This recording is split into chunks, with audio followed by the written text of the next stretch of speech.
الخاتم لما سبق ناصر الحق بالحق والهادي إلى صراطك المستقيم وعلى آله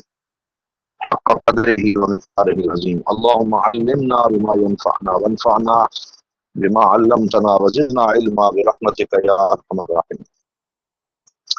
بعد از حمد و صلات، معزز شرکائے کورس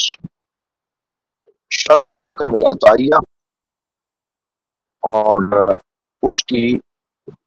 47 جو حکم ہے الحمدللہ وہ ہم نے پڑھی ہیں اور ان کو سمجھنے کی کوشش کی ہے. اللہ تعالیٰ ہمیں اس پہ عمل کی توفیق عطا فرمائے. آج الحکمہ الثامنہ والاربعون 48 نمبر کی حکمت ہے.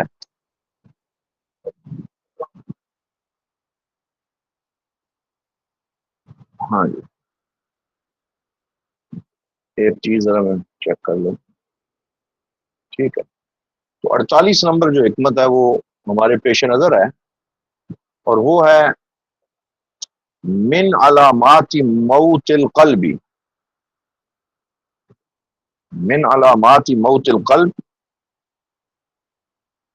عدم الحزن على ما فاتك من الموافقات وترك الندم على ما فعله من وجود الزلات.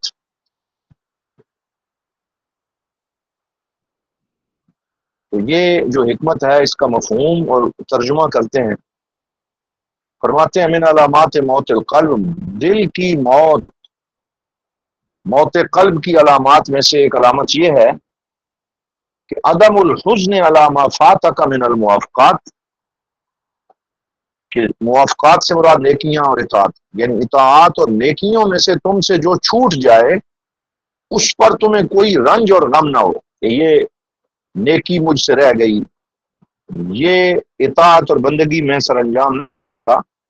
تو اس پہ تمہیں کوئی رنج اور دکھ نہ ہو. یہ دل کی موت کی پہلی علامت. وَتَرْكُ النَّدَمِ عَلَى مَا فَعَلَهُ مِنْ وُجُودِ الزَّلَّاتِ، اور جو لغزشیں انسان سے سرزد ہو جائیں ان پر کوئی شرمندگی نہ ہو، کوئی ندامت محسوس نہ ہو، تو یہ دل کی موت کی ایک واضح علامت. یعنی نیکی اور بندگی جو چھوٹ جائے اس پہ غم نہ ہو اور جو گناہ ہو جائے اس پر شرمندگی نہ ہو. تو اس سے یہ بات ہے واضح ہو جاتی ہے کہ اس بندے کا دل مردہ ہے. دل مردہ دل نہیں ہے، اسے زندہ کر دوبارہ، کہ یہی ہے امتوں کے مرض کون کا چارہ. تو یہاں پر مردہ دلی جو ہے اس کی طرف توجہ دلاتے ہیں کہ انسانی جسم کی زندگی اور موت کی کچھ نشانیاں ہوتی ہیں، مثلا نبض کا چلنا یا رک جانا. اسی طرح زندگی ہوتی ہے. تو ابن عطا اللہ سکندری رحمۃ اللہ علیہ فرماتے ہیں کہ اگر کوئی شخص یہ جاننا چاہتا ہے کہ اس کا دل زندہ ہے یا مر چکا ہے تو وہ ان دو باتوں سے اپنا ٹیسٹ کر لے. پہلی بات کیا ہے؟ عدم الحزن علی ما فاتک من الموافقات،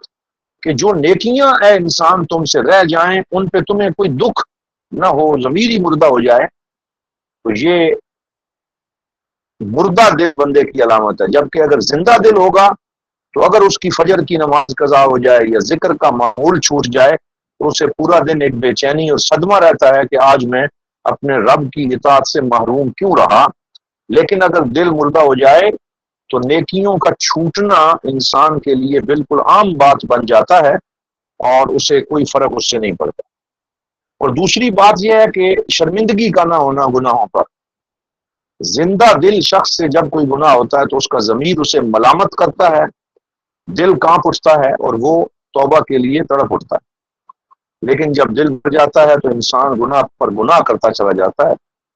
اور اس کے چہرے پر شرمندگی نہیں آتی، گناہ کو ہلکا جاننے لگتا ہے اور اس کا دل احساس جرم سے عاری ہو جاتا ہے. یہ جو احساس کا ختم ہو جانا ہے یہ موت ہے. جب دل اچھائی اور برائی کا فرق محسوس کرنا چھوڑ دے تو سمجھ لو کہ وہ روحانی طور پر مردہ ہو چکا ہے، کلینکل ڈیتھ ہو چکی ہے. اور یہ حالت جسمانی موت سے کہیں زیادہ ہولناک ہے۔ اسی لیے اللہ رب العزت نے قرآن حکیم میں ارشاد فرمایا کلا بل ران علی قلوبہم ما کانوا یکسبون، کہ ان کے دلوں پر برے اعمال کی وجہ سے زنگ چڑھ گیا ہے۔ تو جب گناہ پر ندامت نہ ہو تو دل پر سیاہی جم جاتی ہے، یہاں تک کہ وہ مردہ ہو جاتا ہے۔ اسی طرح ایک آیت اس حکمت کو مزید واضح کر دیتی ہے کہ ثم قست قلوبکم من بعد ذلک فہی کالحجارۃ او اشد قسوہ، کہ تمہارے دل سخت ہو گئے اور پتھروں کی طرح، بلکہ سختی میں ان سے بھی زیادہ۔ تو یہاں پر اسی جانب انہوں نے اشارہ کیا کہ یہ موت قلب کی علامات ہیں، اور مومن کی اصل نشانی اور اس کا معیار ہی ایمان کا یہ ہے کہ اسے احساس بھی ہو اور ندامت ہوتی رہے، جیسا کہ رسول اکرم صلی اللہ علیہ وآلہ وسلم کی حدیث ہے کہ من سرتہ حسنتہ وساءتہ سیئتہ فذاک المومن، کہ جس کی نیکی اس کو خوش کرے اور جس کا گناہ اس کو رنجیدہ کر دے تو وہی مومن ہے۔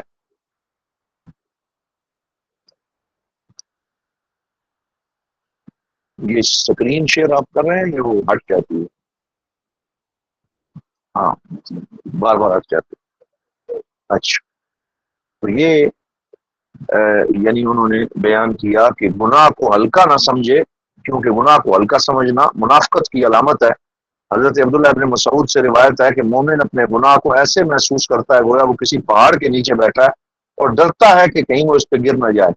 اور فاجر بدکار مردہ دل شخص اپنے گناہ کو ناک پر بیٹھی ہوئی مکھی کی طرح سمجھتا ہے جسے اس نے ہاتھ سے اڑا دیا۔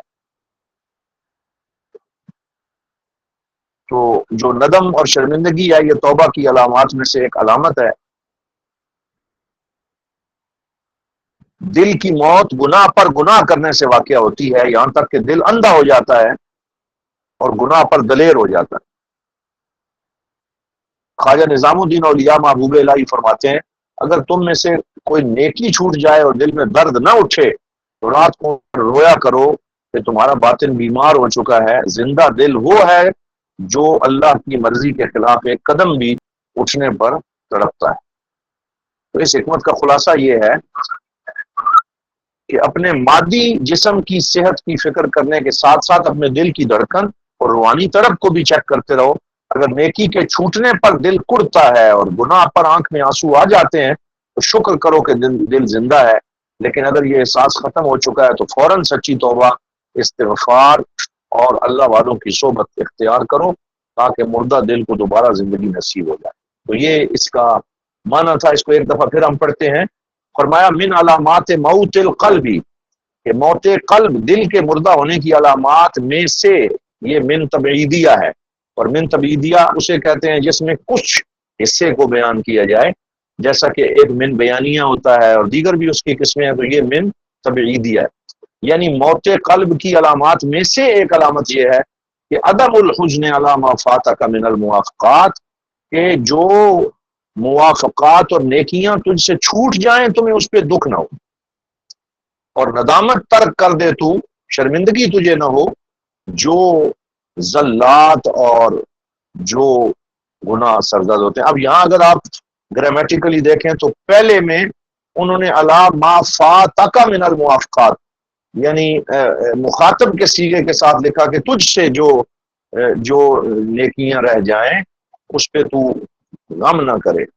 اور دوسرے میں انہوں نے غائب کی ضمیر کے ساتھ زلات کو غائب کی ضمیر کے ساتھ لکھا۔ تو یہ ضمائر میں جو التفات ہے یہ بھی اصل میں توجہ مبذول کرنے کے لیے ہوتا ہے، لیکن مفہوم یہی ہے کہ تو اگر تیرا گناہ تجھ سے ہو تو اس پہ تجھے شرمندگی ہونی چاہیے، اور نیکی رہ جائے تو اس پہ تجھے دکھ ہونا چاہیے۔ یہ اس حکمت کا مفہوم تھا۔ جی، تو اس کے بعد حکمت نمبر 49 ہے۔ اگر کوئی دوست کوئی بات کرنا چاہیں تو ضرور ارشاد فرمائیں۔ افتخار صاحب ہیں؟ جی جی السلام علیکم۔ جناب علی۔ جی، دل جو ہے اس کی درستگی کی علامت یہ ہے کہ اگر کوئی عبادت فوت ہو جائے تو اس کو اس کا قلق ہوتا ہے، ہاں اور معدے کی جس طرح معدے کی درستگی جو ہے اس کی علامت یہ ہے کہ انسان کو 3 ٹائم کھانے کی طلب ہوتی ہے اور اس کھانے میں اسے مزہ آتا ہے۔ اگر 3 ٹائم آدمی کو کھانے کی طلب نہیں ہو رہی اور اس کھانے میں اس کو مزہ نہیں آ رہا، اس کا مطلب ہے کہ معدے کی کوئی بیماری ہے، اس کا کوئی پرابلم ہے۔ اور اگر اسی طرح دل جو ہے اس کی خوراک جو ہے وہ اللہ تبارک و تعالیٰ کی عبادات ہیں، نیکیاں ہیں، حسنات ہیں، تو اگر دل کو اس کے اندر جس طرح معدہ جو ہے وہ خوراک سے لذت حاصل کرتا ہے، اور اگر میں نے 3 گھنٹے سے چائے نہیں پی ہے تو دماغ چکرانے لگ پڑتا ہے، ناشتہ نہیں کیا ہے تو یہ چیز محسوس ہوتی ہے، تو اسی طرح ذکر، اذکار اور عبادات جو ہے وہ دل اگر محسوس نہیں کر رہا تو اس کا مطلب ہے وہ اس میں پرابلم ہے۔ میں ایک لفظ بعض اوقات استعمال کرتا ہوں، ایک ہے تن درستی جس کو ہم تندرستی کہتے ہیں، اور ایک ہے من درستی۔ یہ تن اور من، یہ لفظ جو ہے یہ اتنا عام نہیں ہے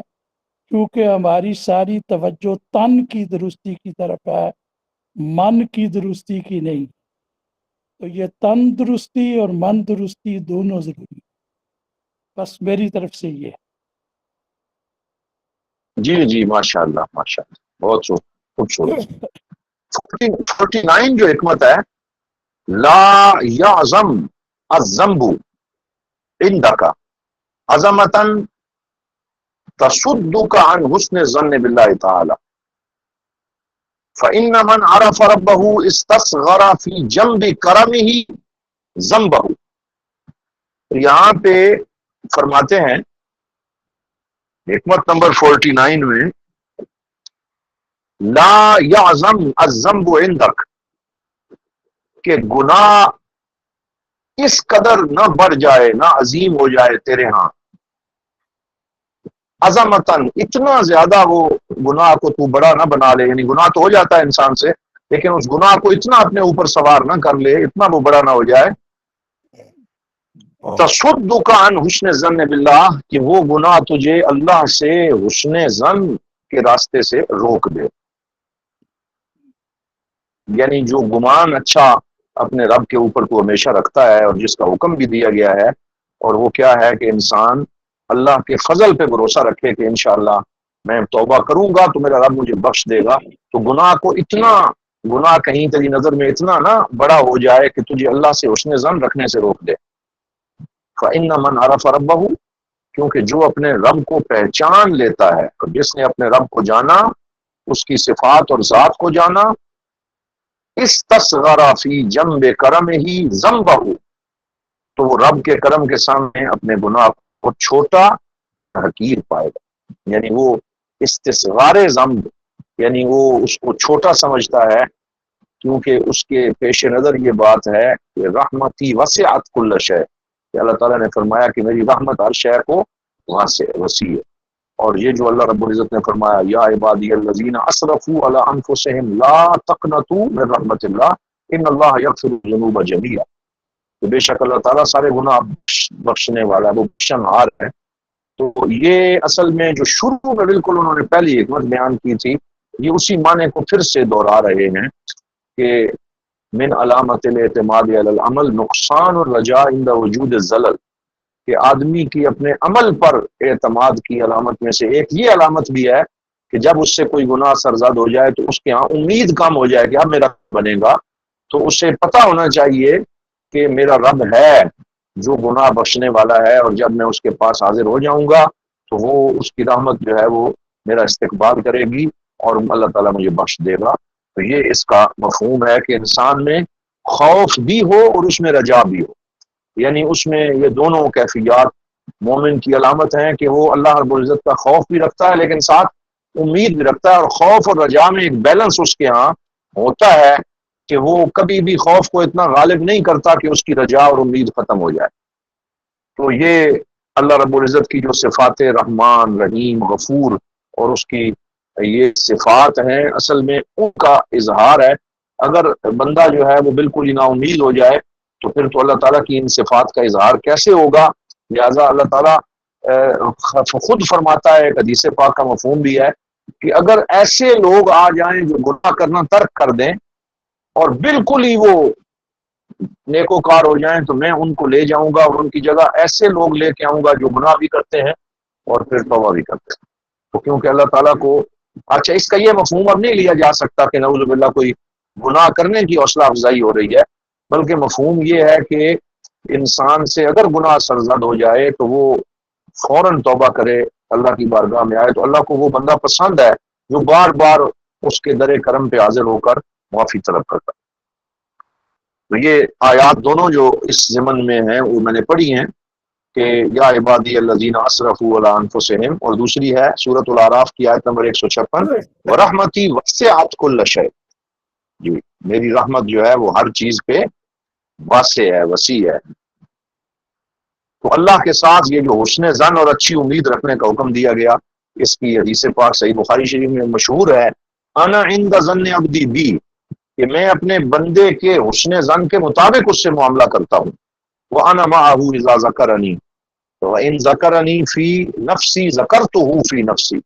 وَإِن ذَكَرَنِي فِي مَلَإٍ ذَكَرْتُهُ فِي مَلَإٍ خَيْرٍ مِّنْهُ، کہ اگر بندہ تنہائی میں مجھے یاد کرتا ہے میں تنہائی میں اسے یاد کرتا ہوں، اگر وہ محفل میں مجھے یاد کرتا ہے تو میں بھی فرشتوں کی محفل میں جو اس سے بہتر محفل ہے اس میں اس کا تذکرہ کرتا ہوں، اور اگر وہ مجھ سے مانگے تو میں اسے ضرور عطا کرتا ہوں۔ تو یہ حسن ظن کا وہ مفہوم ہے جو بار بار احادیث پاک کے اندر ذکر کیا گیا ہے۔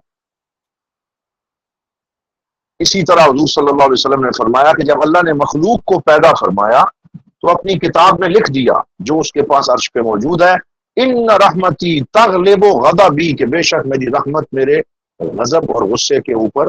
غالب ہے۔ یہ صحیح مسلم شریف کی حدیث پاک۔ حضرت حسن بصری رضی اللہ تعالیٰ عنہ فرماتے ہیں مومن وہ ہے جو اللہ کے ساتھ حسن ظن رکھتا ہے اور اپنے عمل کو بہتر کرتا ہے، جبکہ منافق وہ ہے جو برے عمل کرتا ہے اور جھوٹی امیدیں لگاتا ہے۔ تو یہاں یہی بیان ہوا کہ انسان کو اللہ ہمیشہ اپنے رب کے ساتھ جو حسن ظن ہے وہ قائم رکھنا چاہیے۔ مجھے یاد ہے کہ میں استاد صاحب بیان کرنے لگے کہ حضرت ضیاء الامت رحمۃ اللہ تعالیٰ علیہ اکثر ایک قصہ سنایا کرتے تھے کہ ایک اللہ کا ولی اور بزرگ تھا، اور وہ غالباً وہ اپنے دادا جان حضرت پیر امیر شاہ صاحب کے حوالے سے بھی یہ فرماتے تھے کہ وہ دریائے جہلم کے کنارے جا کے عبادت کرتے تو وہاں مچھر بہت تنگ کرتے تھے، اور اس دوران خادم جو ساتھ لے جاتے وہ بار بار کہتا کہ کب یہ نماز مکمل کریں تو ہم واپس چلیں۔ تو وہ اسی طرح عبادت کرتے رہتے، اور پھر انہوں نے یہ قصہ بیان کیا کہ ایک بندے کو بار بار اللہ رب العزت کی طرف سے یہ ندا آتی کہ اے بندے تو جتنی مرضی ہے ہماری عبادت کر لے، تیری عبادت ہمیں قبول نہیں ہے۔ تو وہ پھر بھی عبادت کرتا رہتا۔ اسے اس کے خادم نے کہا کہ جناب جب آپ کو کہہ دیا گیا کہ یہ عبادت ہمیں قبول نہیں ہے تو اب چلیں اٹھ کے آرام تو کرتے ہیں۔ تو آگے سے انہوں نے کہا کہ مجھے یہ بتاؤ اگر اس دروازے سے ہمیں اٹھا دیا گیا تو کیا دنیا میں کوئی اور دروازہ ہے جہاں ہمیں پناہ ملے؟ اگر کوئی ہے تو میں چلا جاتا ہوں۔ تو اس نے کہا نہیں، اس دروازے کے بعد کوئی اور دروازہ نہیں ہے جہاں ان کی سنوائی ہو کے۔ تو اس وقت فرمانے لگے کہ اس نے کہا کہ جب دروازہ ہی ایک ہے اور سب سے بڑا ہے تو وہ قبول کرے یا قبول نہ کرے میں نے یہیں پہ بیٹھنا ہے اور میں نے اٹھ کے نہیں جانا۔ اس وقت پھر ندا آئی کہ تیرا یہ امتحان تھا اور تو اپنے امتحان میں کامیاب ٹھہرا، اور اس کے اوپر نگاہ کرم کر دی گئی۔ تو یہ بہت سی احادیث آیات کا مفہوم ہے حسن ظن کے حوالے سے۔ اب دوبارہ ایک دفعہ ذرا اس حکمت کو کی عبارت کو پڑھ لیتے ہیں۔ فرمایا کہ لا یعظم الذنب عندک، یہاں ذنب فاعل بن رہا ہے کہ گناہ اتنا بڑا نہ ہو جائے تیری نظر میں کہ تصدق عن حسن الظن باللہ، کہ گناہ تجھے روک دے اللہ سے حسن ظن رکھنے سے۔ فإن من عرف ربہ، کیونکہ جس نے اپنے رب کو پہچانا، استسخر فی جنب کرمہ، تو اللہ کے کرم کے سامنے چھوٹا ہو گیا اس کا گناہ اور اس کی کوئی حیثیت نہ رہی۔ تو انسان جو ہے اس سے جب بھی گناہ ہو تو وہ اللہ تعالیٰ کی بارگاہ میں حاضر ہو، گنگیا وزاری کرے، اللہ سے حسن ظن رکھے، اس حکمت کا یہ مفہوم ہے۔ اب اس پہ غالباً علامہ افتخار صاحب ہی کچھ فرمانا چاہتے ہیں، ہم ان سے سنتے ہیں۔ جی میں دو باتیں عرض کرنا چاہتا ہوں۔ ایک ابھی جی آپ نے حضور امیر السالکین رحمۃ اللہ تعالی علیہ کا ذکر کیا، اس میں یہ ہے کہ وہ جو آپ کے ساتھ تھے، آپ نے اسے کہا کہ بھئی سو جاؤ، تو وہ جی لکڑی کے اوپر، وہ لکڑی کا یہ سیف سمجھ لے، وہ پڑی، اس پہ سو جاؤ آرام سے۔ تو اس نے کہا جی میں سوؤں کیسے، مجھے مچھر کاٹ رہا ہے۔ تو پھر حضور امیر السالکین نے اللہ تعالیٰ کی جناب میں عرض کی، یا اللہ ہم یہاں آتے ہیں تو تیرا مچھر تنگ کرتا ہے۔ تو وہ پھر اس کے بعد مچھر نے اسے کاٹنا چھوڑ دیا، اور وہ آرام سے وہ خادم جو تھا وہ سو گیا۔ یہ چیز میں نے پڑھی ہے حضور امیر السالکین کے حالات۔ جی دوسری چیز جو میں عرض کرنا چاہتا ہوں کہ ایک گناہ ہے جس کا تعلق ماضی کے ساتھ ہے، وہ کتنا بھی بڑا ہے، اس کی مجھے مغفرت کی امید رکھنی چاہیے، توبہ کی بنیاد پہ، باقی تمام چیزوں کی بنیاد پہ۔ لیکن وہ گناہ جس کا میں ابھی ارتکاب کرنا چاہتا ہوں، وہ کیا نہیں ہے، ابھی میں ارتکاب کرنا چاہتا ہوں، اور پھر میں نے یہ امیدیں لگائی ہوئی ہیں کہ ٹھیک ہے جی اللہ بڑا بخشنہار ہے،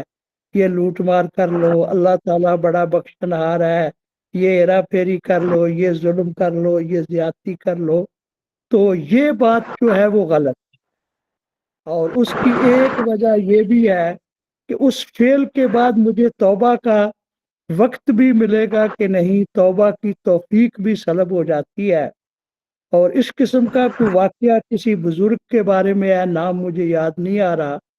کہ ان کے پاس محفل تھی تو ایک آدمی آیا، اس نے کہا جی قتل کی معافی ہے۔ تو انہوں نے کہا ہاں جی ہر گناہ کی معافی ہے،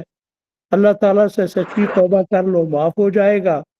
ابھی وہ اٹھ کے گیا یا دوسرا آ گیا، اس نے بھی آ کر یہی سوال کیا، تو آپ نے فرمایا کہ نہیں، قتل جو ہے اس کی کوئی معافی نہیں ہے۔ تو جو صاحب وہاں بیٹھے تھے انہوں نے کہا جی ایک ہی سوال کے دو جواب۔ انہوں نے کہا پہلا جو ہے، اس کے چہرے پہ مجھے شرمندگی نظر آئی کہ وہ قتل کر چکا تھا، اس لیے میں نے اس کو امید دلائی کہ اس کی معافی ہے۔ لیکن دوسرا جو ہے، اس کی آنکھوں میں مجھے خون نظر آیا کہ وہ قتل کرنا چاہتا ہے اب، اس لیے میں نے اس کو کہا کہ بھی اس کی معافی نہیں ہے۔ تو میرے علم میں یہ چیز ہے کہ جو ہو چکا ہے اس پہ توبہ کریں، اللہ تبارک و تعالیٰ سے معافی کی امید رکھیں، لیکن جو اب ہیرا پھیری ظلم زیادتی میں کرنا چاہتا ہوں، اس کو میں چھوٹا نہ سمجھوں، وہ بہت بڑا جرم ہے، اور کوئی جی پتہ نہیں جی جی کہ بالکل۔ توبہ کی۔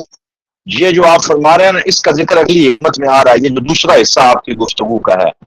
تو اچھا یعنی جو مستقبل کے گناہ ہیں وہ اس میں شامل نہیں ہیں کہ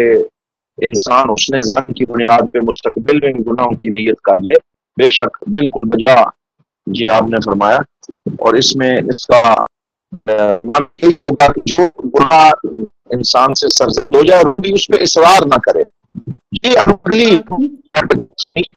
اس گناہ پر جی آپ نے فرمایا کہ نا، عرض کی کر چکا ہوں میں، بس ٹھیک ہے۔ جی جی۔ تو اب اس میں وہ فرماتے ہیں، یعنی یہ جو ایک شبہ اس سے پیدا ہو رہا تھا اس کا ازالہ یہاں فرما دیا کہ لا صغیرۃ اذا قابلک عدلہ ولا کبیرۃ اذا وعدک،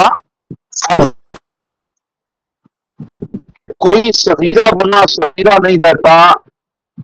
اگر اللہ کا عدل تمہارے سامنے آ جائے، یعنی اگر اللہ کا عدل جو ہے وہ تمہارے ساتھ آ ملے، اور یعنی اللہ عدل کا معاملہ کرے، تو پھر تیرا کوئی صغیرہ گناہ بھی صغیرہ نہیں رہتا بلکہ کبیرہ بن جاتا۔ اللہ کبیرتن اذا واجہک فضلہ، اور کوئی کبیرہ گناہ بھی کبیرہ نہیں رہتا اگر اللہ اپنے فضل کا معاملہ فرمائے، یعنی اگر اس کا فضل ہو جائے تو پھر کل لمم ہو جاتے ہیں، جیسے امام یہ قرآن پاک کی آیت کا مفہوم بھی ہے اور امام بصیری کے شعر میں بھی ہے۔ تو یہ کل لمم یعنی بالکل وہ چھوٹے ہو جاتے. اور اگر کوئی صغیرہ کے اوپر اصرار کرنا شروع کر دے اور وہ کہہ رہے ہیں یہ تو صغیرہ گناہ ہے کوئی بات نہیں، اور اس پہ اصرار شروع کر دے اور اللہ تعالیٰ عدل فرمائے تو پھر وہ صغیرہ بھی جو ہے وہ کبیرہ کے زمرے میں آ جاتا ہے. تو لا صغیرۃ اذا قابل عدلہ، جب اللہ تعالیٰ کا عدل جو ہے وہ سامنے آ جائے تو پھر صغیرہ بھی صغیرہ نہیں رہتا. ولا کبیرۃ اذا واجہ فضلہ، اور کبیرہ بھی کبیرہ نہیں رہتا، بڑا نہیں رہتا اگر اللہ تعالیٰ فضل فرما دے. یعنی انسان سے کوئی بڑا گناہ ہو گیا لیکن اللہ نے اگر فضل فرما دیا تو پھر وہ بخش دیتا ہے. اور ظاہری بات ہے کہ اس میں انسان کی نیت کا اور اس کے دل کی کیفیت کا اور اس کی حالت کا دخل ہوتا ہے. اللہ رب العزت انسان کی نیت اور اس کی باطنی کیفیت اور اس کے ارادے کو دیکھ کر جب اس کے اندر وہ عزم دیکھتا ہے کہ یہ اب سچی توبہ کر چکا ہے، اس میں ندامت اور شرمندگی پیدا ہو گئی ہے، تو پھر اس کے گناہوں کو بھی نیکیوں میں بدل دیا جاتا ہے. تو جیسا کہ قرآن حکیم کے اندر اس کا اشارہ دیا گیا ہے کہ اس کی جو سیئات ہیں وہ بھی حسنات میں بدل دی جاتی ہیں. تو یہ اللہ تعالیٰ کے فضل کے اور اس کی رحمت کے مختلف انداز ہیں. تو یہاں یہ فرمایا کہ انسان اکثر چھوٹے گناہوں کو معمولی سمجھ کر نظر انداز کر دیتا ہے، لیکن سیدی احمد فرماتے ہیں کہ اللہ تعالیٰ اپنے عدل انصاف پر آ جائے تو وہ چھوٹے سے چھوٹے گناہ پر بھی انسان کو پکڑ سکتا ہے. اور اللہ کے عدل کے سامنے انسان کی کوئی نیکی نہیں رہتی، کیونکہ نیکیوں میں بھی کوئی نہ کوئی خامی ضرور ہوتی ہے، ریاکاری اور اس طرح کی بہت سی خامیاں انسان سے ہو جاتی ہیں. دوسری طرف اگر انسان سے بہت بڑے گناہ ابھی سرزد ہو چکے ہوں لیکن اللہ تعالیٰ اس پر اپنا فضل و کرم فرما دے تو وہ پہاڑ جیسے گناہوں کو بھی ایک سیکنڈ میں مٹا دیتا ہے. اللہ کے فضل کے سامنے بندے کے بڑے سے بڑے گناہ کوئی حیثیت نہیں رہتی. تو یہاں پہ قرآن حکیم کی 2 آیات جو ہے وہ ہم پیش کریں گے. پہلی آیت کے اندر ارشاد فرمایا فَمَن يَعْمَلْ مِثْقَالَ ذَرَّةٍ خَيْرًا يَرَهُ وَمَن يَعْمَلْ مِثْقَالَ ذَرَّةٍ شَرًّا يَرَهُ، کہ جو شخص ایک رائی کے ذرے جتنا بھی کوئی خیر کا کام کرے گا تو وہ اس کو بھی اپنے نامہ اعمال میں دیکھ لے گا، اور اگر کوئی شخص ایک رائی کے ذرے کے مطابق شر کا کام کرے گا تو وہ اس کا انجام بھی اپنے سامنے دیکھے گا. تو اللہ تعالیٰ بھولتا نہیں ہے، بلکہ ہر چیز لکھا جا رہا ہے اور انسان کی نیت اور اس کے دل کی کیفیت کو دیکھتے ہوئے اس کے مستقبل کا فیصلہ کیا جاتا ہے. ایک آیت میں سورہ شورا کے اندر ارشاد فرمایا وَالَّذِي يَقْبَلُ التَّوْبَةَ عَنِ عِبَادِهِ وَيَعْفُو عَنِ السَّيِّئَاتِ، کہ اللہ اپنے بندوں کی توبہ قبول فرماتا ہے اور گناہوں سے درگزر فرماتا ہے. اسی طرح حضور صلی اللہ علیہ وسلم کی حدیث پاک ہے کہ تم چھوٹے گناہوں جنہیں تم حقیر سمجھتے ہو ان سے بچو، کیونکہ ان کی مثال اس قوم کی طرح ہے جو کسی وادی میں اتری، پھر ایک شخص ایک لکڑی لایا، دوسری لکڑی لایا، یہاں تک کہ انہوں نے اتنی لکڑیاں جمع کر لی جن سے انہوں نے اپنی روٹی پکا لی. اور بے شک چھوٹے گناہ جب اکٹھے ہو جائیں تو ان پر گرفت ہو جائے تو وہ انسان کو ہلاک کر دیتے ہیں. مسند امام بن حنبل کی حدیث ہے. تو چھوٹے چھوٹے گناہ جب جمع ہوتے ہیں تو وہ کبائر کی شکل اختیار کر لیتے ہیں. صرف عمل پر بھروسہ انسان نہ کرے. تو فرمایا لن يدخل احدا منکم عمله الجنہ، یہ پہلے بھی حدیث پاک گزر چکی ہے کہ حضور نے فرمایا کسی کو اس کا عمل جنت میں نہیں لے جائے گا بلکہ سب کو اللہ کا فضل جو ہے وہ جنت میں لے جائے گا. تو حاصل کلام اس حکمت کا یہ ہے، خلاصہ یہ ہے کہ عاجزی اور بیداری کا سبب یہاں سے ملتا ہے. اور یہ حکمت ہمیں خبردار کرتی ہے کہ کبھی بھی کسی گناہ کو چھوٹا سمجھ کر دلیر نہ ہو جاؤ، کیونکہ اگر اللہ نے عدل کے ترازو میں اسے تول لیا تو وہی چھوٹا گناہ تمہاری ہلاکت کے لیے کافی ہو جائے. تو اس کو دوبارہ پڑھیں لا صغیرۃ اذا قابل عدلہ، جب اللہ تعالیٰ عدل کا معاملہ فرمائے تو پھر کوئی صغیرہ نہیں رہتا، اور اگر وہ اپنا فضل فرما دے تو پھر کبائر بھی بخشے جاتے ہیں. عدل کریں تے تھر تھر کمن اونچیاں شانہ والے، جب فضل کریں تے بخشے جاون میں جے منہ کالے. تو آپ دیکھیں کہ صوفیاء چاہے عربی میں ہوں یا پنجابی میں ہوں تو ان کے معنی آپس میں بڑے متقارب ہیں، ملتے جلتے ہیں. اور در حقیقت صوفیاء یہ معنی اپنی طرف سے لے کے نہیں آئے بلکہ یہ عین قرآن و سنت کی ترجمانی ہے. اور اگر پیچھے جا کے ہم اس کی اوریجن تلاش کریں تو وہ یا ہمیں قرآن میں ملتی ہے یا رسول پاک صلی اللہ علیہ وسلم کے فرمان میں ملتی ہے. تو اس سے صوفیاء کرام پر ہونے والے اس بہتان کا بھی ازالہ ہوتا ہے، خاص طور پہ الحکم العطائیہ کو پڑھ کے یہ جو آج کل تصوف کو متوازی دین کہتے ہیں، یا وہ یہ سمجھتے ہیں کہ تصوف جو ہے وہ ایک بھٹکی ہوئی کوئی بات ہے، تو میں آپ سب سے یہ کہوں گا کہ اگر یہ جو ہم کتاب پڑھ رہے ہیں اس کو صحیح پیمانے پہ پڑھ کر پی لیا جائے اور سمجھ لیا جائے تو اس سے اس بہت بڑے بہتان کا ازالہ ہوتا ہے، کیونکہ اس میں تمام تر باتیں جو ہیں وہ صحیح قرآن و سنت کے جو ایک میزان ہے اس کے اوپر تول کر انہوں نے اس کو بیان کیا ہے، اور اس میں کوئی جھول ہمیں نظر نہیں آتا، اور بہت ہی مناسب انداز میں انہوں نے یہ گفتگو فرمائی۔ یہ کسی دوست نے یہاں کیا لکھا ہے جی، کمنٹ میں دیکھیں۔ ہاں، یہ پہلے یہی شعر ایک حافظ نجم صاحب نے لکھا بھی ہے، اور الناس یتفتشون عن طریق المعصیہ قبل قیل سرق لص مال۔ یہ شاکر صاحب نے لکھا کہ ایک چور نے چوری کر لی، فَإِذَا سُئِلَ قَالَ الْإِمَامُ دَائِمًا يَقُولُ أَمْوَالِي لِلَّهِ أَمْوَالِي لِلَّهِ فَسَرَقْتُ مِنْ بَيْتِ اللَّهِ لِأَنَّهُ أَقْرَبَ مِنَ السَّمَاءِ۔ اب اس سے کیا پتہ نہیں آپ ثابت کرنا چاہتے ہیں، خود ہی وضاحت فرمائیں۔ اچھا چلیں ٹھیک ہے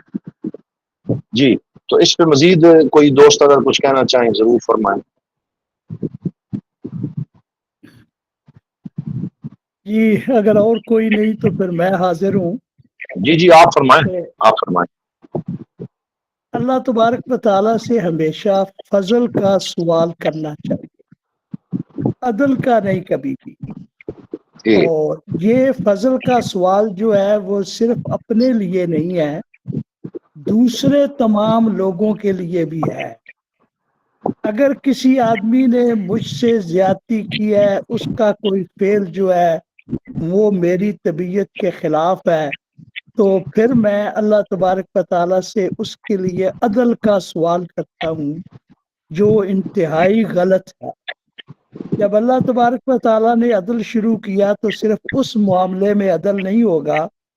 میں نے جو لوگوں سے سلوک کر رکھا ہے پھر اس بارے میں بھی عدل کا امکان ہے۔ اس لیے اللہ تبارک و تعالیٰ سے تمام لوگوں کے لیے فضل کا سوال کرنا چاہیے،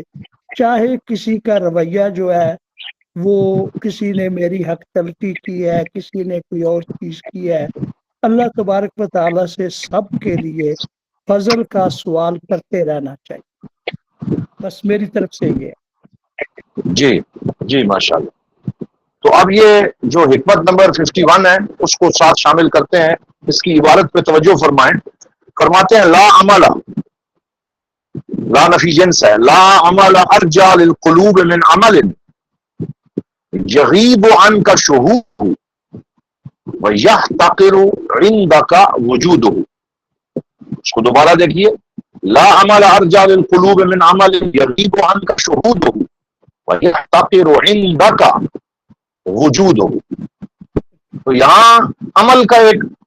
اہم پیمانہ عطا کر دیا، فرمایا کوئی عمل بھی قبولیت کے اعتبار سے اس وقت تک راجع نہیں ہو سکتا، یعنی ترجیح نہیں پا سکتا قبولیت کے لیے اس عمل سے بڑھ کر، یعنی اس کا مفہوم یوں بن جائے گا کہ سب سے زیادہ قبولیت والا عمل وہ ہے اللہ کے ہاں کون سا، جس میں دو خوبیاں پائی جائیں۔ پہلی، یغیب عنک شہودہ، کہ اس عمل کو کرنے کے بعد ہی وہ عمل آپ کی آنکھوں سے اوجھل ہو جائے، یعنی آپ اس کو دیکھنا چھوڑ دیں کہ میں نے جی نماز پڑھ لی، میں نے کیا کر دیا، صدقہ کر دیا، میں نے اتنے پیسے کسی کو دے دیے۔ تو یغیب عنک شہودہ، یعنی اس کا دیکھنا آپ سے غائب ہو جائے، یعنی آپ عمل کرنے کے بعد اس عمل کو بلا دیں کہ میں نے کوئی نیکی کی ہے، یہ پہلی قبولیت کی علامت۔ اور دوسری کیا ہے، یحتقر عندک وجودہ، اور اس نیکی کا وجود آپ کے نزدیک وہ یعنی بہت کم تر ہو۔ یہاں ہم حقارت کا ترجمہ وہ نہیں کریں گے جو ہماری اردو میں ہوتا ہے، یعنی معمولی ہو۔ یحتقر عندک وجودہ، یعنی وہ نیکی آپ کے ہاں بہت معمولی ہو۔ ایک تو یہ ہے کہ آپ نیکی کرنے کے بعد اس نیکی کا پرچار نہ کریں کہ یہ میں نے کر دیا۔ آج کل کسی نے کسی کو ایک صابن کی چاکی بھی ڈونیٹ کرنی ہو تو وہ سیلفی بنا کے کرتا ہے کہ یہ جی میں دے رہا ہوں، اور 50 روپے بھی دینے ہو تو اس پہ 10 فوٹو کھینچتا ہے۔ تو وہ پھر ظاہری بات ہے اس عمل کے اندر اتنی آمیزش ریاکاری کی شامل ہو جاتی ہے کہ وہ اللہ کی بارگاہ کے قابل نہیں رہتا کہ اسے وہاں پیش کیا جائے۔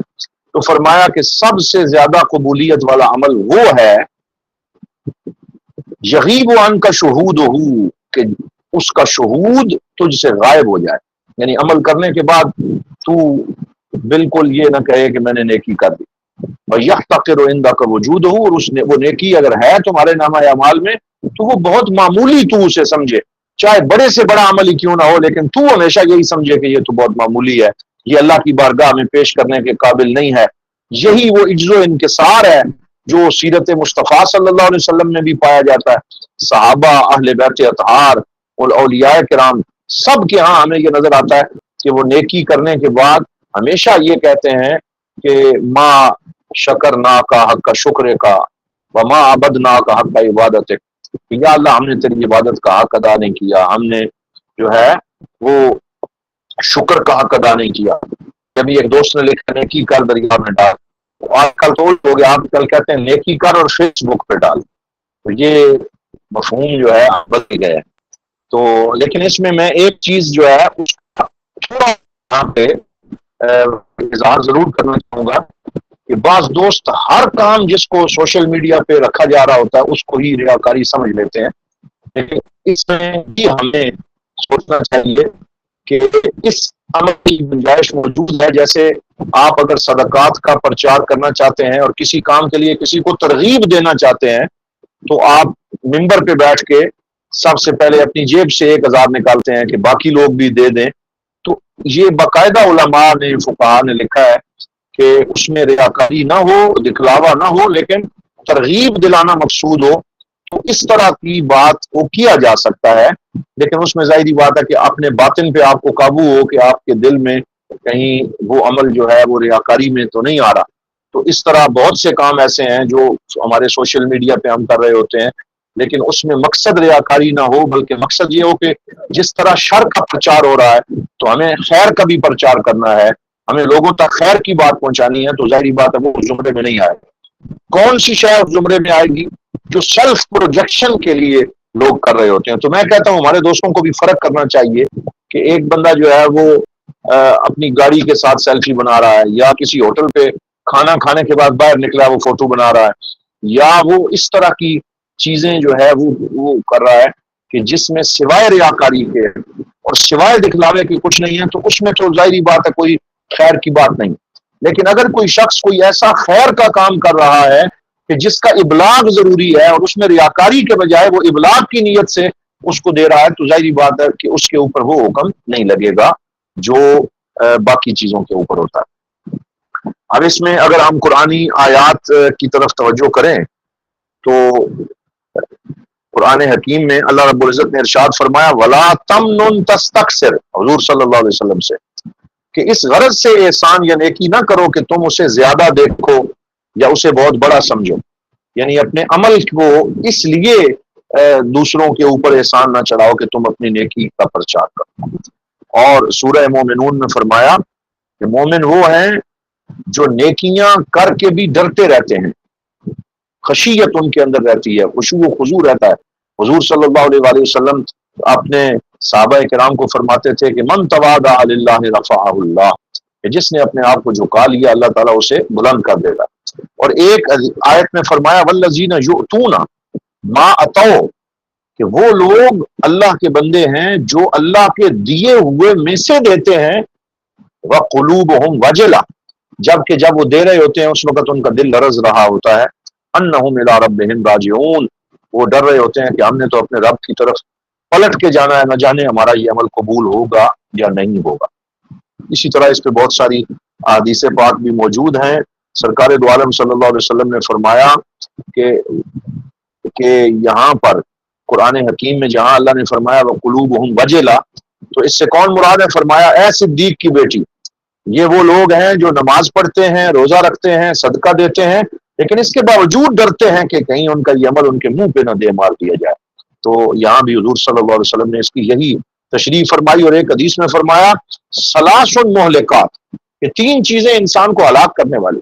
اور ان میں سے ایک چیز یہ فرمائی اعجاب المرء بنفسہ، کہ انسان کا اپنی ذات کے اوپر خوش ہونا کہ میں نے یہ عمل کیا، میں نے یہ عمل کیا، اور اس پہ خوشی کا اظہار کرنا، اس چیز سے رسول اکرم صلی اللہ علیہ وآلہ وسلم نے منع فرمایا۔ تو یہ اس کا واضح مفہوم تھا، اور اس کا خلاصہ یہ ہے کہ یہ حکمت ہمیں سکھاتی ہے کہ اگر تم چاہتے ہو کہ تمہاری نمازیں، روزے، زکوٰۃ اور دیگر نیکیاں جو ہیں وہ اللہ کی بارگاہ میں قبولیت پا جائیں، اور ان کو کرنے کے بعد ان پر فخر کرنا چھوڑ دو، اپنی نیکیوں کا حساب اپنے ذہن میں مت رکھو، جب تم اپنے اعمال کو حقیر سمجھ کر اللہ کے حضور عاجزی کا اظہار کرو گے تو اللہ تعالیٰ اپنے فضل سے تمہاری ان ٹوٹی پھوٹی نیکیوں کو عظیم الشان بنا کر قبول فرما لے۔ تو یہاں فرمایا لا عمل ارجع للقلوب، کہ کوئی بھی عمل جو ہے وہ دلوں کے لیے زیادہ امید افزا نہیں ہے۔ یہ ارجع للقبول ہونا چاہیے، ارجع للقلوب یہاں لکھا ہوا ہے، یہ میرا خیال ہے یہ غلطی ہے، اس کو دیکھ لیں۔ تو یہاں ہے لا عمل ارجع للقبول من عمل یغیب عنک شہودہ، کہ ہر وہ عمل جو ہے وہ قبولیت کے اعتبار سے سب سے زیادہ ترجیح پانے والا ہے، یغیب عنک شہودہ، کہ جس کی طرف تو دیکھنا چھوڑ دے اور جس کو تو بہت معمولی سمجھے۔ تو یہاں نیکی کا یہ معیار جو ہے یہ ذکر کیا گیا ہے کہ نیکی کرتے ہوئے اس طریقے سے اللہ رب العزت کی بارگاہ میں اپنے دل پر پہرا دینا چاہیے۔ جی جی ہاں ماشاء اللہ، جی فرمائیں۔ دو باتیں کہ ایک تو یہ ہے کہ یہاں پر ہے یحتقر عندک وجودہ، لیکن ایک حدیث پاک ہے لا یحتقرن من المعروف شیئا ولو ان تلقى اخاک بوجہ طلق، او کما قال علیہ الصلوۃ والسلام۔ اس میں بھی فرق وہی کیا جائے گا جو پہلے گناہ کے بارے میں ہوا، کہ جو نیکی میں کر چکا ہوں اس کو میں نہ سمجھوں کہ وہ کوئی میں نے بہت بڑی نیکی کی ہے، لیکن ابھی جو آگے ہے اس کو صرف اس وجہ سے چھوڑ دینا کہ یہ چھوٹی سی نیکی ہے، اس کا کیا فائدہ ہے، نہیں۔ جو مستقبل کی نیکی ہے اس کو اندر اس کو حقیر نہ سمجھا جائے، جو ماضی کی نیکیاں ہیں ان کو سمجھا جائے کہ وہ کوئی چیز نہیں ہے۔ میرے ذہن میں ایک چیز یہ تھی۔ دوسری چیز جو ابھی بات ہوئی وہ اس میں تھوڑی سی خوش طبی بھی ہے میری، کہ نیکی کر دریا میں ڈال۔ نیکی نے بہرحال دریا برد ہونا ہے۔ اگر میں نیکی کر کے خود دریا میں ڈال دوں گا تو میں بچ جاؤں گا، ورنہ میں نے جس کے ساتھ نیکی کی ہے وہ مجھے میری نیکی سمیت اٹھا کر دریا میں پھینک دے گا۔ اب میری عافیت اسی میں ہے کہ میں اپنے ہاتھوں اپنی نیکی کو دریا میں پھینک، یہ میری ایک خوشطبی ہے، اور اس میں مجھے بہت ساری حقیقت بھی نظر آتی ہے کہ میں بچ جاؤں گا اگر نیکی خود میں دریا برد کر دوں، ورنہ اگلا آدمی مجھے بھی ساتھ اٹھا کے دریا میں پھینک دے گا۔ صحیح ہے، یہ میری خوشطبی ہے، اور اس ایسا میں ہی ہے۔ بہرحال مجھے کچھ روشنی بھی نظر آتی ہے۔ جی جی بجا ہے، بالکل صحیح ہے۔ یہ نظامین صاحب کیا کہنا چاہتے ہیں، انہوں نے سلام لکھا ہے، ان کی بات بھی سن لیتے ہیں۔ نظامین یہ کون صاحب ہے؟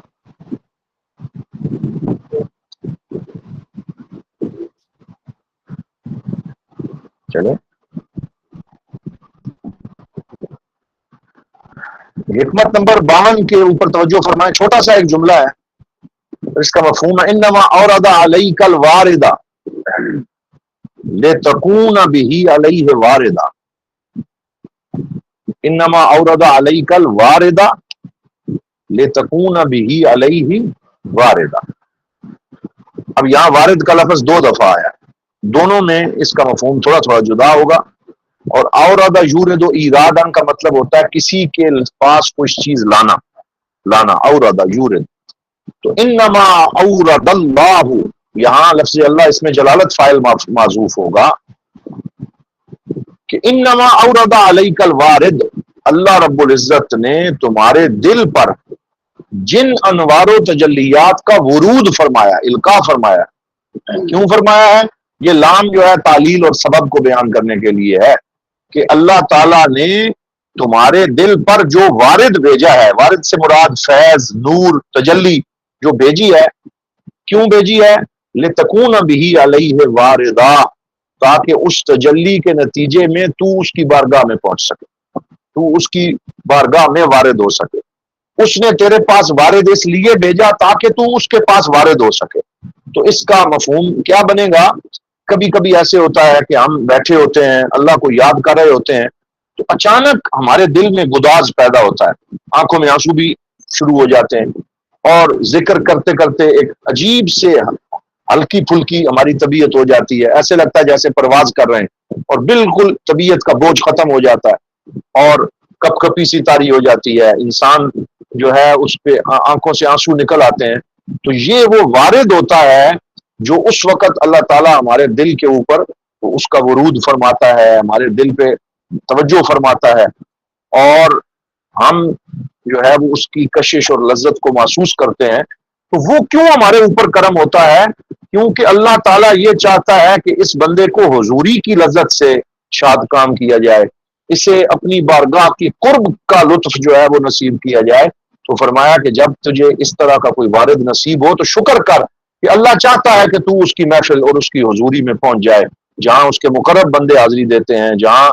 اللہ رب العزت کے مقربین جو ہیں ان کو اذن باریابی نصیب ہوتا ہے۔ تو اب اس وارد کے ذریعے تمہیں بھی اس طرف جانے کی دعوت دی جا رہی۔ جب ایک سالک اللہ کی یاد میں لگتا ہے تو اللہ تعالیٰ اس کے دل پر خاص قسم کے انوار اور باطنی کیفیات، محبت کا جوش، سکون یا معرفت کی چمک نازل فرما دیتا۔ مجھے یاد ہے کہ ایک دفعہ حضرت سیدنا عبداللہ ابن عمر کا میں نے قول پڑھا تھا، انہوں نے فرمایا کہ مجھے پتہ چل جاتا ہے جب دعا کی قبولیت کا ٹائم آتا تو میں دعا مانگ کے وہ قبول کروا لیتا۔ تو انہوں نے کہا کہ آپ کو کیسے پتہ چلتا ہے کہ دعا کی قبولیت کا ٹائم؟ تو انہوں نے فرمایا کہ جب میرے اعضاب کے کپ کپی طاری ہوتی ہے، میرے دل میں جو ہے وہ آنکھوں میں آنسو آتے ہیں، دل پہ لرزہ طاری ہوتا ہے، تو میں سمجھ جاتا ہوں کہ اس وقت اب اللہ کی رحمت میری طرف متوجہ ہے اور میں جو مانگوں گا وہ عطا کیا جائے گا۔ تو مجھے پتہ چل جاتا ہے کہ دعا کی قبولیت کا کون سا ٹائم ہے۔ تو یہ در حقیقت اسی حکمت کی طرف انہوں نے اپنے انداز سے اشارہ فرمایا۔ تو یہ جو باطنی کیفیت ہے اسے وارد کہتے ہیں، یہ بندے کی اپنی محنت سے نہیں ہوتا بلکہ خالصتاً اللہ کا عطیہ اور اس کا فضل ہوتا ہے۔ تو ابن عطا اللہ صاحب فرماتے ہیں کہ سالک کی ایک بہت بڑی غلطی ہوگی کہ جب دل پہ کوئی اچھا وارد یا کوئی کیفیت یا سرور اسے ملے تو وہ اسی کیفیت کے مزے میں کہیں گم نہ ہو جائے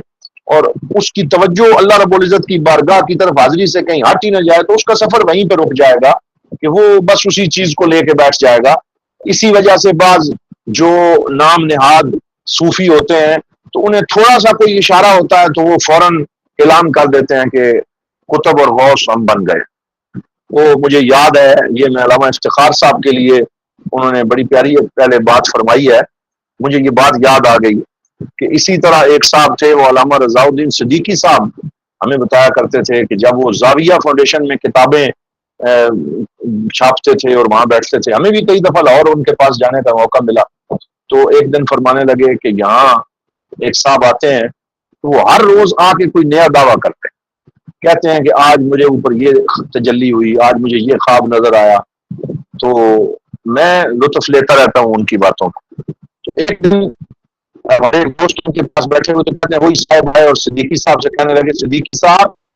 آج ہمیں پتہ چلا ہے کہ ہم کتب ہو گئے۔ کیا مسئلہ ہے کہ ہم کتب؟ صدیقی صاحب نے فوراً وہ کیونکہ بڑے ہی فضلہ ثانی تھے، انہوں نے فرمایا آپ کتب ہیں اور ہم کتب فروش ہیں۔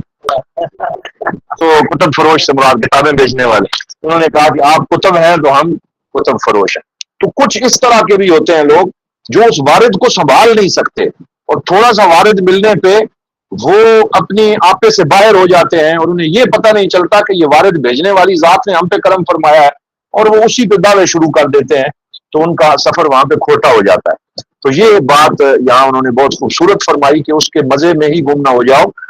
کیونکہ لوگ ذکر میں آنے والے سرور، وجد یا اچھے خوابوں اور کشف کو ہی اپنی منزل سمجھ بیٹھتے ہیں اور اسی پر رک جاتے ہیں۔ آپ فرماتے ہیں کہ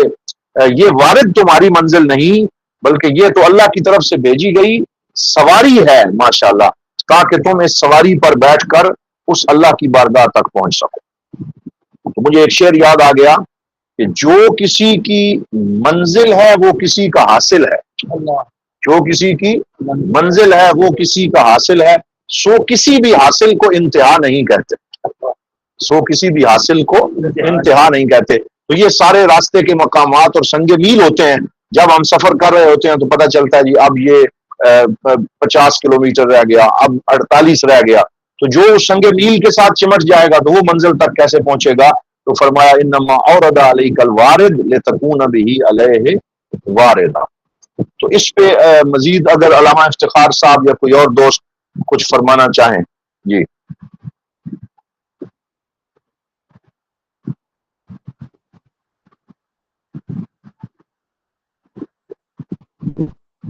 آگے بڑھیں۔ تو اس میں صرف ایک حدیث پاک کا حوالہ انہوں نے دیا ہے شرح میں کہ ثلاث من کن فیہ وجد حلاوت الایمان، یہ اسی وارد کی طرف اشارہ ہے کہ تین چیزیں جس میں ہوں گی اس نے ایمان کی مٹھاس کو پا لیا۔ پہلی کیا ہے کہ اللہ اور اس کا رسول ہی اسے سب سے زیادہ محبوب ہوں، اور دوسری کیا بات فرمائی کہ وہ ایمان میں آنے کے بعد کفر کی طرف لوٹ جانے کو ایسے ہی محسوس کرے جیسے کسی کو آگ کے اندر پھینکا جاتا ہے، وہ اس طرح کا حدیث پاک کا مفہوم ہے۔ تو اب اس سے آگے بڑھتے ہیں۔ الحکمہ الرابعہ والخمسون، تو یہ 54 نمبر ہے، اور اس میں اسی حکمت کی تھوڑی مزید وضاحت کی گئی۔ فرمایا اورد علیک الوارد لیخرجک نہیں لیستعملک من ید الاغیار ویحررک من رق الآثار۔ اورد علیک الوارد لیستعملک من ید الاغیار ویحررک من رق الآثار، کہ اللہ تعالیٰ نے تمہارے دل پر انوار و تجلیات کا یہ وارد اس لیے نازل فرمایا تاکہ وہ تمہیں اغیار کے ہاتھوں سے چھڑا لے، وَيُحَرِّرَكَ، اور تجھے آزاد کر دے، من رق الآثار، آثار کی غلامی اور عبودیت سے۔ اب یہاں جو انہوں نے دو چیزیں فرمائی ہیں کہ اغیار سے چھڑانے کے لیے اور آثار کی غلامی سے بچانے کے لیے اللہ نے تمہارے اوپر یہ وارد بھیجا ہے، یعنی یہ جو کیفیت تمہارے دل پہ اتری ہے، خشوع و خضوع، گریہ وزاری، عشق و محبت، لطافت کی جو کیفیت تمہارے دل پہ اللہ نے بھیجی ہے، یہ کیوں بھیجی ہے؟ تاکہ اغیار سے آزاد کرا دے اور آثار کی غلامی سے تمہارا پیچھا چھڑا دے۔ تو اغیار کا مطلب ہے اللہ کے سوا ہر وہ چیز جو انسان کو خدا سے غافل کر دے، جیسے دنیاوی مال و دولت، جاہ و منصب، مخلوق کا خوف یا امید۔ اور آثار سے مراد کائنات کی یہ چیزیں ہیں، مثال کے طور پر جو بھی چیزیں ہمارے ارد گرد ہیں یہ سب آثار ہیں، من آثار رحمت اللہ، تو یہ اللہ رب العزت کی طرف لے جانے والے آثار ہیں، اور جو اس اثر میں قید ہو جائے تو وہ اللہ کی بارگاہ تک نہیں پہنچ سکتا۔ تو یہاں فرمایا کہ آثار سے مراد کائنات کی مادی اور فانی چیزیں ہیں۔ انسان جب تک غفلت میں رہتا ہے تو وہ ان مادی اشیاء کا غلام اور قیدی بن جاتا ہے، اور وہ دنیا کی محبت میں تڑپتا رہتا ہے اور مخلوق کے سامنے جھکتا ہے۔ تو وارد اللہ نے کیوں بھیجا کہ جب اللہ کسی بندے پر کرم کرنا چاہتا ہے تو اس کے دل پر قرب اور محبت اور معرفت کا نور کا وارد بھیجتا ہے، اور اس وارد کے آتے ہی دل کی دنیا بدل جاتی ہے، اور یہ وارد انسان کے باطن میں دو انقلابی کیفیتیں پیدا کرتا ہے، اور ان دونوں کو اس حکمت میں بیان کیا۔ پہلی کیفیت ہے لیستعملک من ید الاغیار، کہ یہ انسان کو دنیا اور مخلوق کی ذہنی غلامی سے چھڑا کر اللہ کی پناہ میں لے آتا ہے۔ اب انسان مخلوق کی پرواہ کرنا چھوڑ دیتا ہے۔ وہ جیسے علامہ اقبال علیہ الرحمہ نے فرمایا کہ وہ ایک سجدہ جسے تو گراں سمجھتا ہے، ہزار سجدوں سے دیتا ہے آدمی کو نجات۔ تو اس کا یہی مفہوم ہے کہ جب بندہ سچے دل سے اللہ کی بارگاہ میں جھکتا ہے تو پھر کسی دنیا دار کے سامنے اسے جھکنا نہیں پڑتا، اور تمام مخلوق کی غلامی سے آزاد ہو کر وہ خالق کا سچا غلام بن جاتا ہے۔ اور دوسرا فرمایا لیحررک من رق الآثار، کہ انسان کی وہ مادی چیزوں کی غلامی سے آزادی عطا کی جاتی ہے، اور وہ ان چیزوں کا خادم نہیں بنتا بلکہ مخدوم بن جاتا ہے، اور صرف اللہ رب العزت کا غلام بن جاتا ہے۔ یہاں پر جو آیت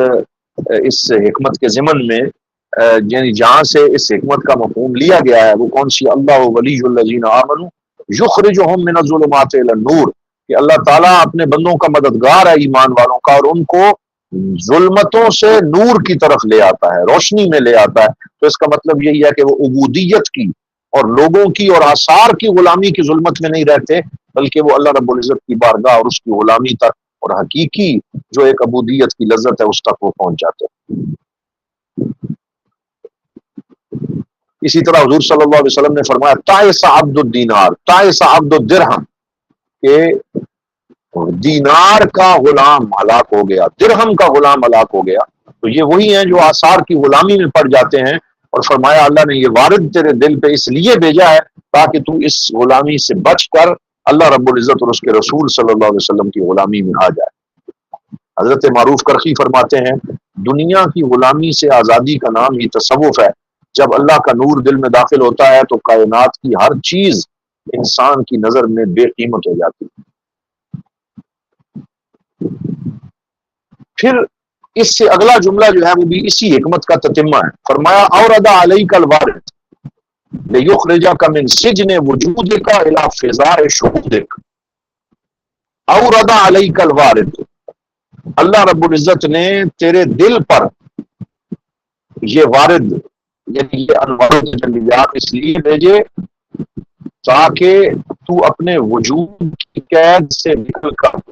شہود کی فضا میں آ جائے، مشاہدے کی فضا میں آ جائے، تو اپنے وجود کا قیدی نہ رہے، اپنی ذات سے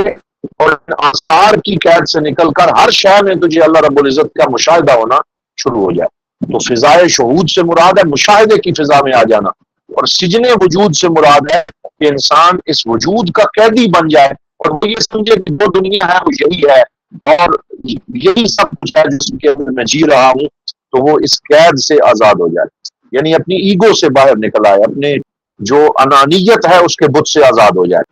خود پسندی سے اور ذاتی خواہشات سے آزاد ہو جائے۔ اور فضائے شہود سے کیا مراد ہے؟ وہ اعلیٰ روحانی مقام جہاں انسان کی انانیت ختم ہو جاتی اور اسے کائنات کے ذرے ذرے میں اللہ کی قدرت اور اس کی کاریگری کے جلوے نظر آنے لگتے ہیں، یعنی وہ جس چیز کو دیکھتا ہے تو جیسے حضرت مولانا روم رحمۃ اللہ تعالی علیہ نے فرمایا اے گرفتار سبب، کہ اے سبب کے قیدی تو اس سبب کے باہر نکل کے مسبب الاسباب کو بھی دیکھ، یعنی دنیا کی جس چیز کو بھی تو دیکھتا ہے تو یہ نہ دیکھ کہ یہی چیز اصل میں حقیقت ہے، بلکہ یہ دیکھ کہ اس کو پیدا کرنے والا کون ہے۔ تو جب تو سبب سے مسبب تک جا پہنچے گا تو پھر تو وجود کی قید سے آزاد ہو کر شہود کی فضا میں پہنچ جائے گا، اور تجھے ہر چیز کے اندر اللہ رب العزت کے انوار و تجلیات کا مشاہدہ ہونا شروع ہو جائے گا۔ تو اگر تیرے دل پہ اس طرح کی کیفیات نازل ہوتی ہیں، یعنی جب تو تنہا بیٹھتا ہے تو تجھے ذکر کرنے کا دل کرتا ہے، پھر تو چاہتا ہے کہ اللہ تعالیٰ کو یاد کرے اور تیرے دل پہ کچھ انوار و تجلیات نازل ہوتے ہیں، تو خوش نصیب ہے کہ اللہ تعالیٰ تجھے اس قید سے آزاد کر کے آثار کی قید سے شہود اور مشاہدہ عطا کرنا چاہتا ہے۔ تو یہاں پر انہوں نے وارد جو انسان کے دل پر نازل ہوتا ہے اس کی بہت سی کیفیات کا ذکر کیا ہے کہ یہ جو وارد ہے یہ اللہ نے اس لیے عطا فرمایا، پہلی بات تو یہ فرمائی تاکہ اللہ کی بارگاہ تک ورود ہو سکے اور انسان وہاں پہنچ سکے، اور دوسری بات فرمائی کہ یہ وارد اس لیے عطا فرمایا تاکہ اللہ رب العزت انسان کو ان آثار کی غلامی سے بچا دے اور اسے اپنی غلامی اور عبودیت عطا کر دے، اور تیسرے جملے میں فرمایا کہ وجود کی قید سے نکال کر شہود کی فضا میں پہنچا دے۔ تو یہاں پر اس طرح اس وارد کے مفہوم کو بیان کیا گیا ہے، جیسے اللہ تعالیٰ نے قرآن میں فرمایا فَمَن يُرِدِ اللَّهُ أَن يَهْدِيَهُ يَشْرَحْ صَدْرَهُ لِلْإِسْلَامِ، کہ اللہ تعالیٰ جس کو ہدایت دینا چاہتا ہے اس کے سینے کو اسلام کے لیے کشادہ فرما دیتا ہے۔ اسی طرح ایک واقعہ اس ضمن میں بہت ضروری ہے جس کو بیان کرنا، اور اسی پہ ہم اختتام کریں گے، کہ حضرت امام حسن مجتبیٰ کا مشہور واقعہ ہے کہ آپ ایک دن بہت خوبصورت کپڑے پہن کر اور بہترین قیمتی زین گھوڑے کے اوپر سجا کر آپ باہر نکلے، جوتے بھی بہت اچھے تھے، نالین مبارک، لباس بہت اچھا تھا، دستار بہت قیمتی تھی۔ تو آگے سے ایک یہودی نے آپ کو دیکھا تو اس نے کہا کہ آپ کے نانا نے تو یہ کہا ہے کہ اب دنیا سجن المومن و جنت الکافر، کہ دنیا مومن کے لیے قید خانہ ہے اور کافر کے لیے جنت ہے۔ تو آپ ذرا اپنی حالت بھی دیکھ لیں اور میری بھی دیکھ لیں۔ کہ میرے کپڑے پھٹے پرانے ہیں جبکہ میں آپ کے نزدیک کافر ہوں، تو میرے کپڑے پھٹے پرانے ہیں، میرے بال پراگندہ ہیں، میرا جوتا جو ہے وہ اس پہ کئی پیوند لگے ہوئے ہیں، جبکہ آپ جن کے لیے یہ کہا گیا کہ یہ دنیا قید خانہ ہے، تو آپ شاہی ٹھاٹ باٹ کے ساتھ آ رہے ہیں، تو اس کی کیا وجہ ہے، اس کی کیا تفسیر ہے؟ تو حضرت امام حسن مجتبیٰ نے فرمایا کہ اگر تو میرا وہ ٹھکانہ دیکھ لے جو جنت میں اللہ نے میرے لیے رکھا ہوا، تو پھر تجھے پتہ چل جائے کہ یہ کوئی شے نہیں ہے، یہ قید خانہ ہی ہے میرے لیے۔ اگر تو میرا وہ ٹھکانہ دیکھ لے جو اللہ نے وہاں تیار کیا، اور اگر تو اپنا ٹھکانہ وہاں پہ دیکھ لے جو تیرا ہونے والا ہے، تو پھر تیرے لیے یہ جنت ہی ہے۔ اگرچہ تو پھٹے پرانے کپڑوں میں ہے، پھر بھی تو ابھی موج میں ہے، کیونکہ آگے تو قابو آنے والا ہے۔ اور میں نے تو آگے جا کے اللہ تعالیٰ کی اور ایسی نعمتیں پانی ہیں جن نعمتوں کے سامنے یہ نعمت کوئی حیثیت ہی نہیں رکھتی۔ تو ایک بندہ مومن کی نظر ہمیشہ اللہ رب العزت، اس کی جنت اور اس کی ذات کے شہود پر ہوتی ہے، اور وہ اس وجود کا قیدی نہیں بنتا بلکہ ہمیشہ اپنی آخرت کو یاد رکھتا ہے، تو ان کے دل پہ یہ انوار و تجلیات جو ہیں ان کا ورود ہوتا رہتا ہے۔ میں نے ایک دفعہ وہ کچھ شاعری کا شغف پیدا ہو گیا، تو میں نے ایک کلام لکھا تھا جس میں تقریباً یہی مفہوم تھا، میرے ذہن میں آ گیا، وہ میں عرض کر دیتا ہوں۔ اس میں یہ تھا کہ بڑا کرم ہے خدا کا کہ ہم پہ ہر لحظہ خدا کے لطف و کرم کا نزول ہوتا ہے، اور اترتا جاتا ہے روح و بدن میں اس کا سرور، در خدا پہ جو سجدہ قبول ہوتا ہے، اور وصول و واصل و وصل و وصال و قرب و بقا، وصول و واصل و وصل و وصال و قرب و بقا، یہ سارے درجے ہیں جن کا وصول ہوتا ہے، اور نہیں ہے اس کو طلب کچھ بھی کاسا لیسی کی، نعیم جو بھی گدائے رسول ہوتا ہے۔ تو یہ اصل میں وہی مفہوم تھا کہ انسان کے دل پہ بہت سی کیفیتیں اللہ رب العزت کی طرف سے وارد ہوتی ہیں، وصول، وصل، وصال، اور یہ سارے وہ واردات قلبیہ ہیں جو اللہ اپنے بندے کو عطا فرماتا ہے تاکہ بندہ سجن وجود، یعنی اپنے وجود کی اس قید سے اور دنیا کی قید سے آزاد ہو کر شہود کی فضا میں پہنچے، اور ہر شے میں اللہ رب العزت کے انوار و تجلیات کا مشاہدہ کرے، اور ہر شے کو اس کی حقیقت کے مطابق دیکھے۔ یہی وجہ ہے کہ حضور صلی اللہ علیہ وسلم کی دعا میں اکثر یہ دعا تھی جو ہم میں سے ہر بندے کو بار بار مانگنی چاہیے، اللہم ارنا الحق حقا وارزقنا اتباعہ وارنا الباطل باطلا وارزقنا اجتنابہ، کہ یا اللہ ہمیں حق کو حق دکھا تاکہ ہم اس کی اتباع کریں، اور باطل کو باطل دکھا تاکہ ہم اس سے اجتناب کریں۔ کئی دفعہ ہوتا یہ ہے کہ انسان باطل حق اسے حق نظر آنے لگتا ہے، باطل اپنی چند ایسے اس کی نظر پہ پردے پڑ جاتے ہیں جس کی وجہ سے باطل اسے حق نظر آنے لگتا ہے اور حق اسے باطل نظر آنے لگتا ہے۔ تو اس لیے فرمایا کہ تم اللہ سے یہ مانگا کرو کہ اللہ تعالیٰ تمہیں حقائق اشیاء جو ہیں وہ عطا فرمائے۔ تو یہ آج ہم نے حکمت نمبر 54 تک ہم پہنچے ہیں، اور اگرچہ ابتدائی دنوں میں چاہیے تو یہ تھا کہ 10 حکمتیں اگر ہم ہر روز پڑھتے تو اب اور زیادہ ہو جاتی، لیکن کیونکہ یہ ابتدا میں